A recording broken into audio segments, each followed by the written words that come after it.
Who replaced him? Maxwell Taylor did. Now, at the beginning of this conversation, we started talking about like the Kennedy assassination, and I was going to draw a line between the beginning of his presidency when he said no to the Bay of Pigs all the way up to when he got assassinated. And I called it a coup. I called it basically a military coup supported by elements of the CIA, those few that were privy to it. So Taylor, I call him in my books the Trojan horse inside the gates, not just of President Kennedy, but the Kennedy family itself. So what happens? How does this happen? Lemnitzer was working for Taylor in the Eisenhower administration. Mm-hmm. So Taylor was the chief of staff of the Army, and Lemnitzer was the deputy chief of staff of the Army. And so Taylor decided that we should change our policies, military policies, from just these spasmodic nuclear weapons. If we got into war, that we should be able to, if we get into a war, be able to have one without using nuclear weapons. This was called flexible response. Mm-hmm. And he wrote, and he was, all the generals didn't like it.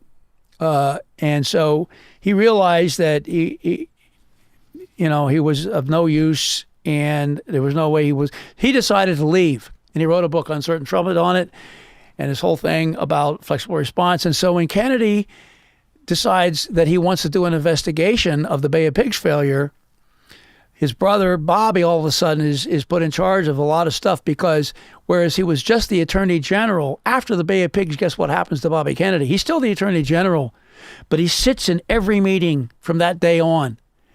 Not at the table, but in a corner, in a chair, empowered to pipe up anytime he wants and tell somebody, no, you're wrong about that. Now, you have all these senior guys, military and civilian, that Bobby pops off to, right? And so they don't like him. Nobody likes Bobby. He's like a rat terrier, protecting his brother after what happened. Mm. And so all of a sudden, here comes Taylor. He's brought in to this committee and in charge of it, along with Bobby. Now, it's amazing. Everybody else hates Bobby Kennedy, but not Taylor. He loves him. He likes the president's brother. And so what he knows is what he wants to get control. He is not a Kennedy supporter. He is, in fact, there's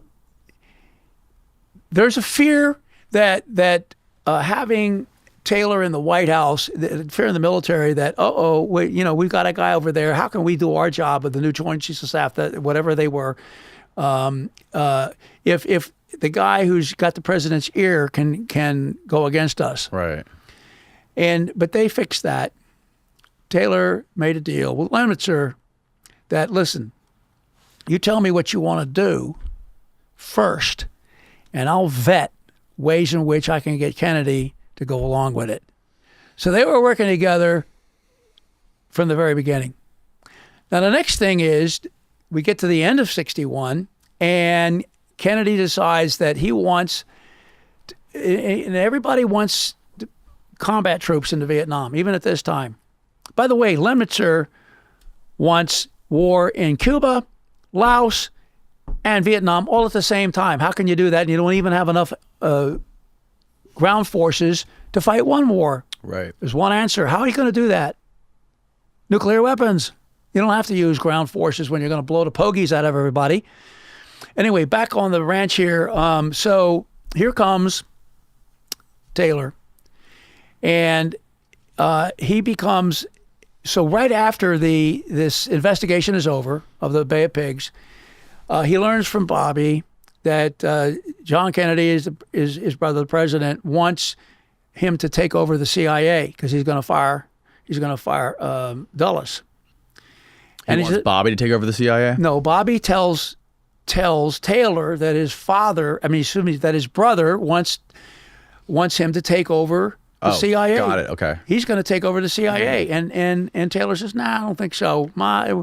My wife and I, we've had too much travel overseas, and I'd rather stay here. Now, look, if you have something for me, dealing with military things, I'd be happy to try and help out." Right? So, okay, he makes him his military assistant. And he sends him over in December. He sends him over to have a look around in Cuba. No, no, excuse me, not in Cuba, in Vietnam. He sends him to look at Vietnam, which is starting to bubble up. Pretty bad, actually. A lot of things going on in terms of attacks, Viet Cong attacks. But bottom line is, he was sent there with a direct order from the president to come home with a recommendation not to send combat troops.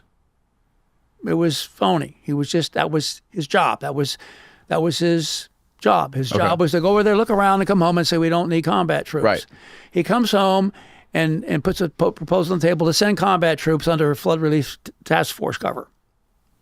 Kennedy gets absurdly angry with him for doing that. He tries to recall all copies of the memo, destroy it, and then he plants a false story in the New York Times saying that he came back and recommended against combat troops. Kennedy did this. Mm-hmm. He does that to get even with he plants stories, and they don't know what to do about it because they know that he's behind it. But anyway, and so you would think that Kennedy would just fire him right there on the spot. But the problem was that not only did he worm his way into the administration, he wormed his way into the Kennedy family. And so they loved him. And Bobby Kennedy named his second son or third. Bobby Kennedy named one of his sons Maxwell. After him. Yeah. And that guy named his son Maxwell. Wow. So Kennedy lets him stay on, but not. He can't deal with Vietnam. Mm-hmm. He loses his ability to recommend things on Vietnam. But he's a weasel, and he manages. What happens by the time we go into 62, things are so bad that things are going to change, and so we have a new command element, the military.